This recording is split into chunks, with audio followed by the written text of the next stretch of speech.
हमारे घर की परंपरा थी कि घर में किसी की भी शादी होती तो दुल्हन पहली रात दादाजी के कमरे में गुजारेगी, मगर ऐसा करने के 1 महीने बाद ही वह गर्भवती हो जाती थी। जब मेरी शादी हुई थी मैंने इस रिवाज को नहीं माना और अपनी दुल्हन को दादाजी के पास नहीं जाने दिया। लेकिन 2 साल हो गए और मेरी पत्नी का कोई बच्चा नहीं हुआ। मजबूरन एक दिन मैंने अपनी पत्नी को दादाजी के कमरे में भेजा और खुद कमरे में छुप गया। फिर मैंने कुछ ऐसा देखा कि मेरे रोंगटे खड़े हो गए। बुजुर्ग किसी भी खानदान के लिए अहम होते हैं, लेकिन जब बुजुर्ग ही गलत रास्ते पर चल निकले तो फिर उस खानदान का क्या हाल होगा। मेरे दादाजी मेरे लिए एक आइडियल इंसान थे, लेकिन तब तक जब तक मैं उनकी सच्चाई नहीं जानता था। इस हद तक गिरे होंगे मुझे नहीं मालूम था। हमारा खानदान तो दूसरे की बहन बेटियों की इज्जत करने के लिए जाना जाता था, लेकिन घर की औरतें के साथ ऐसा व्यवहार किया जाएगा यह मुझे मालूम नहीं था। मुझे लगता था कि मैं यह रोक लूँगा, लेकिन मैं भी मजबूर हो गया। हमें पढ़े लिखे एक अच्छे खानदान से थे, हमारी जॉइंट फैमिली थी, इसलिए हम सब एक ही घर में रहते थे और कभी भी हमारे घर में किसी बात को लेकर झगड़ा नहीं हुआ था। घर के मालिक मेरे दादा थे। बड़े छोटे सभी उनकी बात मानते और उनकी इज्जत करते थे। वह भी सबसे बहुत प्यार करते थे और कभी किसी को डांटा नहीं करते थे। लेकिन इन सब के साथ हमारे खानदान में एक अजीब सी परंपरा थी और वह यह थी, उसे सुनकर अक्सर लोग अपनी बेटी देने से इनकार कर देते थे। इसलिए हमारे बड़ों ने अब इस परंपरा को मिटाना शुरू कर दिया था। मैं बचपन से देखता आ रहा था, हमारे घर में जिसकी भी शादी होती, जो भी लड़की दुल्हन बनकर हमारे घर आती, वह पहली रात दादाजी के कमरे में गुजारती। बचपन में तो मुझे इस चीज़ की बिल्कुल भी समझ नहीं थी, लेकिन जैसे जैसे मैं बड़ा होता गया यह अजीब परंपरा मेरे दिमाग में सवाल पैदा करने लगी। मैंने बहुत कोशिश की हकीकत जान सकूं, लेकिन मुझे घर में कोई भी इस बात पर बात करने को तैयार नहीं होता और यह सिलसिला सालों से चला आ रहा था। और हैरत की बात यह थी कि जो भी लड़की दादाजी के कमरे में रात गुजार देती 1 महीने के अंदर ही गर्भवती हो जाती। लेकिन मुझे यह बात बहुत अजीब लगती थी और मैं बिल्कुल भी इसके साथ में नहीं था। मैं अपने सारे भाइयों में तीसरे नंबर पर था और मेरे भारे भाइयों की पत्नियां के साथ भी यही किया गया था। लेकिन उन लोगों ने कुछ भी नहीं कहा था, जिस पर मेरी उन पर सबसे बहुत बहस हुई थी। लेकिन कोई भी मेरे सवाल का जवाब नहीं देता था और अब मुझे इस चीज़ का जवाब चाहिए था, क्योंकि घर में मेरी शादी की बात चल रही थी और मैं जानता था कि मेरे साथ भी यही सब होगा, लेकिन मैं यह सब नहीं करना चाहता था। इसलिए शादी के दिन मैंने अपने बड़े भैया को कह दिया कि मैं अपनी पत्नी को दादाजी के कमरे में नहीं छोड़ूंगा और अपनी पत्नी का हाथ पकड़ता अपने कमरे में चला गया। मुझे लगा कि इसके बाद दादाजी का व्यवहार बदल जाएगा, लेकिन उन्होंने मुझे एक शब्द भी नहीं कहा। उनका व्यवहार नॉर्मल ही था। लेकिन हमारी शादी को 2 साल हो गए और अभी तक बच्चे की कोई उम्मीद नहीं थी। डॉक्टर के पास गए तो सभी टेस्ट सही थे, फिर भी कुछ नहीं हुआ। मेरे भाई मुझे अक्सर कहते थे कि तुमने गलत किया, अब सारी जिंदगी बच्चे के लिए तरसोगे। लेकिन मुझे उनकी बातें सुनकर गुस्सा आ जाता था कि मैं बच्चे के लिए गलत कैसे बन जाऊं, कैसे अपने हाथों से अपनी पत्नी को किसी दूसरे के कमरे में भेजूं। भले ही वह मेरे दादा थे, लेकिन मेरी पत्नी के लिए कह रहे थे और मैं कभी भी इतना बेगैरत नहीं हो सकता था कि अपनी पत्नी को अपने हाथों से उनके पास भेज दूं। मेरी पत्नी को भी यह परंपरा बिल्कुल पसंद नहीं थी और उसको बहुत अजीब लगता था। लेकिन जैसे जैसे समय गुजरता जा रहा था, लोगों की बातें हमें डिप्रेशन में डाल दी जाती थी, क्योंकि हमारे खानदान में सबके बच्चे थे, सिर्फ हम ही थे जो इतने सालों से बच्चे नहीं किए गए थे और अभी दूर दूर तक कोई उम्मीद भी नहीं आ रही थी। मेरी पत्नी अब खोए खोए गुमसुम रहने लगी थी, शायद डिप्रेशन में आ गई थी। वह चिड़चिड़ी सी हो गई थी और एक दिन उसने खुद कहा कि मुझे दादाजी के कमरे में भेज दो। मैं तो उसकी बात सुनकर गुस्से में आ गया कि मैं ऐसा नहीं कर सकता, लेकिन उसने कहा कि हम हमेशा बिना बच्चे के नहीं रह सकते, इसलिए आपको यह तो करना ही पड़ेगा। मैं उसकी बात से बिल्कुल ही सहमत नहीं हुआ और मैंने उसे डांट कर चुप करा दिया कि अगर बच्चे होना होगा तो भगवान हमें दे देगा। लेकिन वक्त गुजरने के साथ साथ उसकी इज्जत भी बढ़ती ही जा रही थी और कोई उम्मीद नज़र ना आने की वजह से मैं भी अंदर ही अंदर घायल होता जा रहा था कि जहां बाकी सब ने अपनी बीवियों को टाइम दे दिया और शादी की पहली ही रात दादाजी के कमरे में भेज दिया, यहाँ तक कि मेरी माँ और मेरी मम्मी, मेरी छोटी मम्मी तक एक एक रात दादाजी के पास गुजार चुकी थी। तो मेरी बीवी ने अगर गुजार ली तो उससे क्या हो जाएगा। आखिरकार बहुत मजबूर होकर एक दिन मैंने दादाजी से कहा, मैं आज रात अपनी पत्नी को आपके कमरे में छोड़ कर जाऊँगा। उन्होंने कहा ठीक है और उसके बाद वह कुछ भी ना बोले। रात हुई तो मैंने सोच लिया कि मैं पहले ही जाकर कमरे में छुप जाऊँगा और देख लूँगा। लेकिन उस रात मेरे दोस्त का एक्सीडेंट हो गया और मुझे इमरजेंसी में हॉस्पिटल जाना पड़ा। क्योंकि मैं बात कर चुका था इसलिए उस रात को मेरी पत्नी दादाजी के कमरे में गई थी। दूसरे दिन जब मैं वापस आया तो मेरी पत्नी अपने कमरे में ही थी। मैंने उससे पूछा कि रात को क्या हुआ। उसने कहा, मुझे तो कुछ भी मालूम नहीं है कि क्या हुआ, क्योंकि मैं जब दादाजी के कमरे में गई तो उन्होंने मेरे सर पर हाथ रखा और उसके बाद कुछ अजीब सी खुशबू आई और मुझे कोई होश ही नहीं रहा। सुबह जब होश आया तो मैं अपने बिस्तर पर सो रही थी और दादाजी सोफे पर बैठकर अखबार पढ़ रहे थे। उसके बाद मैं उठकर बाहर आ गया।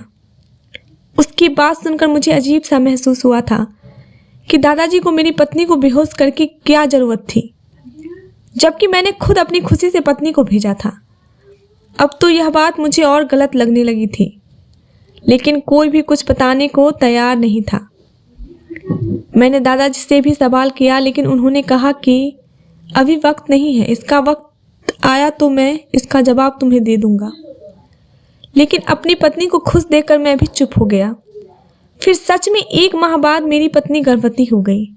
मुझे अजीब सा महसूस होने लगा कि यह बच्चा मेरा है भी या नहीं, लेकिन मेरी पत्नी इस बच्चे को पाकर बहुत खुश थी और उसको खुश देखकर मैं भी खुश होने लगा था। लेकिन दिल के अंदर शक खत्म नहीं हो रहे थे। लेकिन अपनी पत्नी के सामने यह जाहिर नहीं होने दिया था, क्योंकि इससे उसकी खुशी खराब हो सकती थी। मैंने सोच लिया कि मैं बच्चे के पैदा होने बाद उसका डीएनए टेस्ट करवा लूँगा, फिर उसकी रिपोर्ट के साथ दादाजी से सवाल करूँगा। वह वक्त मेरे लिए बहुत ही मुश्किल का था, क्योंकि जब भी मैं अपनी बच्चे की खुशी महसूस करके खुश होने लगता तो वह एक रात मेरे दिमाग में आ जाती और मैं ठीक तरह से खुश नहीं हो पा रहा था और मैं परेशान था कि किस तरह उस वक्त को ख़त्म कर दूं। और मुझे भगवान ने चांद जैसा बेटा दिया और वह खुशी इतने सालों के बाद मिली थी, इसलिए सभी बहुत ज़्यादा खुश थे और सबसे ज़्यादा शायद मेरे दादाजी खुश थे, क्योंकि अपने पूरे बच्चों में उन्हें सबसे ज़्यादा मुझसे प्यार था और मेरे बच्चों की खुशी शायद उन्हें सबसे ज़्यादा थी। मेरी आंखों में शक की पट्टी बंधी हुई थी और मैं उनकी खुशी को भी शक की निगाह से देख रहा था। जब हमारा सारा खानदान खुशियां मनाकर चले गए तो एक दिन मैंने चुपके से बच्चे को उठाया और निकल गया। मेरी पत्नी ने पूछा कि कहाँ जा रहे हो, तो मैंने कहा बाहर से घुमा कर आता हूँ, और बच्चे को हॉस्पिटल ले गया और जाकर अपना और बच्चे का डीएनए टेस्ट करवाया। मेरे दिमाग में कहीं ना कहीं यह बात जरूर थी कि यह बच्चा मेरा नहीं है, और बस यही चीज़ मुझे दिल से खुशी नहीं दे पा रही थी और मुझे टेस्ट करवाना पड़ा, जिसका रिपोर्ट 3 दिन बाद आना था। 3 दिन मैंने कैसे गुजारे वह मुझे ही मालूम है। जिस दिन रिपोर्ट मिलने वाली थी उस दिन सुबह से ही मेरे दिल का बुरा हाल था। बार बार एक सवाल मेरे दिमाग में आ रहा था, अगर यह बच्चा मेरा नहीं हुआ तो मैं किस मुंह से आपको अपना बच्चा कबूल कर लूँगा और दादाजी से क्या सवाल करूँगा, जबकि मैं खुद अपनी पत्नी को उनके कमरे में छोड़ कर आया था। मैं रिपोर्ट लेने गया तो रिपोर्ट पकड़ते हुए मेरे बीपी हाई हो गया। शायद बहुत ज़्यादा टेंशन लेने की वजह से मैं हॉस्पिटल में था, इसलिए फ़ौरन मुझे इमरजेंसी में ले जाया गया। डॉक्टर मेरे घर बताना चाहते थे, लेकिन मैंने मना कर दिया कि अगर वह सब यहाँ आए तो टेस्ट का राज भी खुल जाएगा। मैं रिपोर्ट लेकर घर आ गया था। मुझ में हिम्मत नहीं थी कि मैं वह खोल कर देखूँ कि उसमें क्या है, तो मैंने करवा लिया था।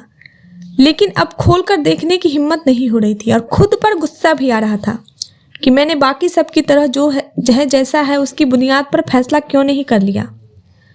मैंने क्यों इस सारे चक्कर में पड़ा। लेकिन कहते हैं ना कि किसी किसी का दिमाग बहुत दूर तक जाता है, और शायद मेरे साथ भी यही हुआ था।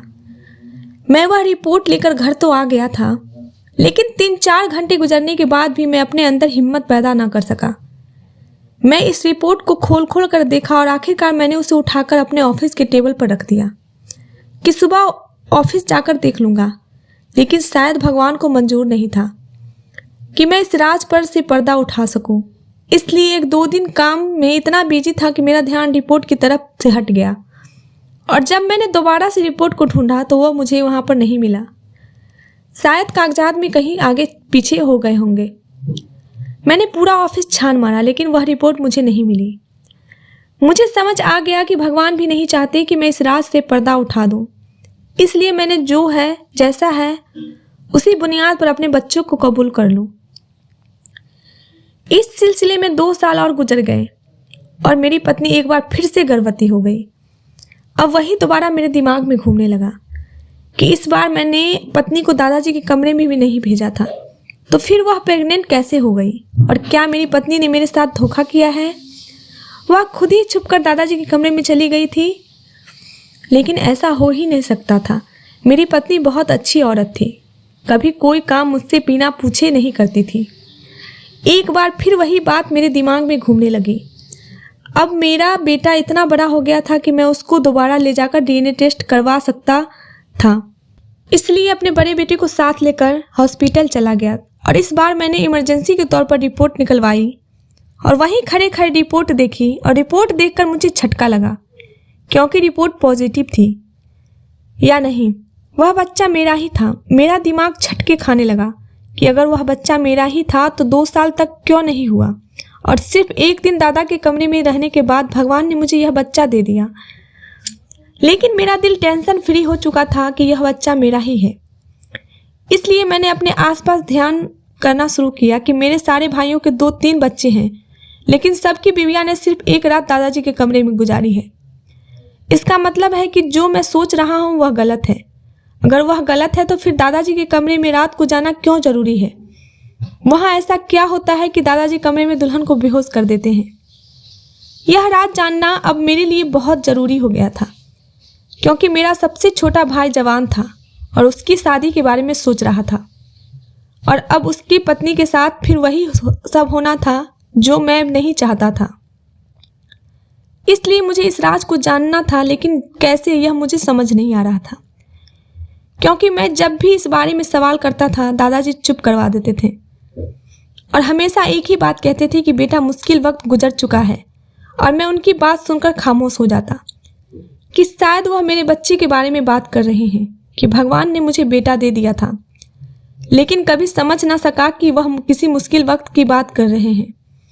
और फिर इस बात को भी 1 साल गुजर गया और मेरे भाई की भी शादी आ गई। अब मैंने सोचा कि दोबारा इसके साथ वही होगा, लेकिन मुझे कमरे में रहना था।